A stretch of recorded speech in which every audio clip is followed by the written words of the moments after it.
یہ وہ لوگ ہیں جو مشکلات میں صبر کرتے اور سچ بولتے اور عبادت میں لگے رہتے اور نیکی میں خرچ کرتے اور اوقات سحر میں گناہوں کی معافی مانگا کرتے ہیں۔ اللہ تو اس بات کی گواہی دیتا ہے کہ اس کے سوا کوئی معبود نہیں، اس حال میں کہ وہ انصاف کا حاکم ہے، اور فرشتے اور علم والے بھی گواہی دیتے ہیں کہ اس غالب حکمت والے کے سوا کوئی لائق عبادت نہیں۔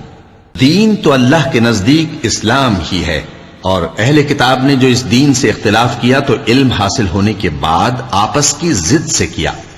اور جو شخص اللہ کی آیتوں کو نہ مانے تو اللہ جلد حساب لینے والا ہے۔